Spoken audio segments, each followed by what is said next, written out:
let's take a look at the WeTheDrivers app real quick and go over some of its features and uses that I find useful for me. If you look at it, there's only 4 links there. One is called On Demand, which means that it is for refreshing the app. The app typically refreshes every 3 minutes, but you can force refresh by hitting On Demand. Then you have the map link right there, which just shows you what you're looking at here, which is the map. You have the list. After you drop all your anchors for your favorites, the list is where you can go and see what's going on with all of them, even if stuff isn't showing up. And setting is where you set your settings for giving it a label for each one, like electric, Premier, and all that. So I'm zooming out for a bird's eye view, and I'm hitting the refresh button, or so that way we can see what's going on. So now once I hit the refresh button, you can see that there's really only an upsurge, or uptick, I should say, in price in 2 areas. One is right here in the area where I live, and the other is in the art museum area. So zooming into where I live at, the electric, which is what I have the E for, and we'll talk about that later, and the P for Premier, it is showing that electric is 2.7 times more than what an electric typically is, which makes it more than a Premier at this point. And the Premier is just a little bit more than what a Premier would typically charge at this point, also in this area.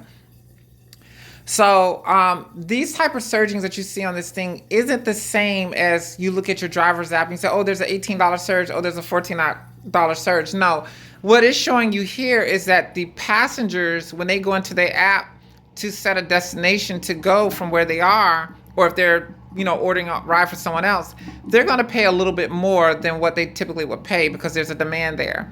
Here we're looking at the art museum area. I can't tell if this surge is starting or ending, but it is still a little bit more than what is typically paid for right now in that area.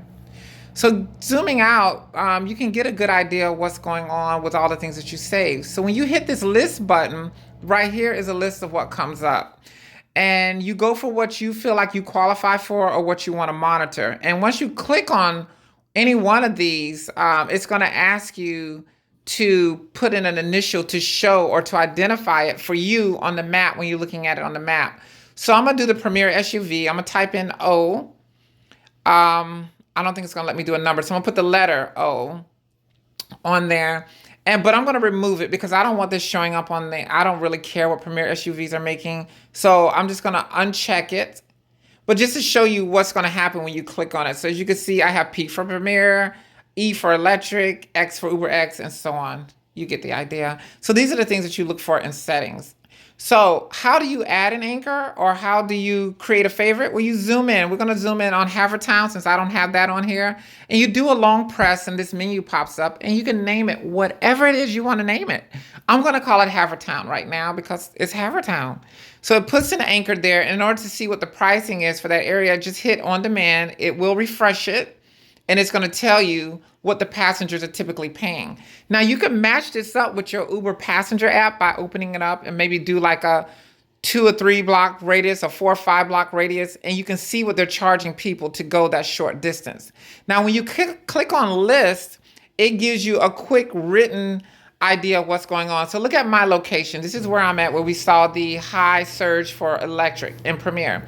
But you can also see there's a super high surge for Uber X, which is 2.3, which makes it about the price of a Premier, what a Premier would typically be without a Premier having a boost.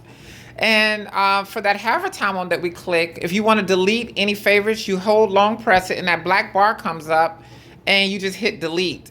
And it's going to ask you, do you want to delete it? You hit yes, and that's how you remove the anchors. So I'm hoping that you really enjoy this app. The free version comes with 3 anchors. You could save 3 favorites. The paid version, you get unlimited that you could put on there.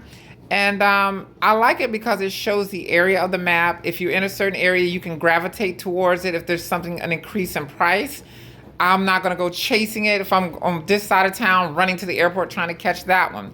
And keep in mind, this is only giving you an idea of what the passengers are paying. This is not saying that there's like a $10 surge here or a $20 surge. This is not what that app is doing. This is just strictly letting you know that the price is increasing for these areas. And you can zoom out and get a bird's eye view or zoom in and see what's going on in this area. So I hope that this helps you guys out a lot. I hope this is very useful. I like it. It works for me. And good luck with it.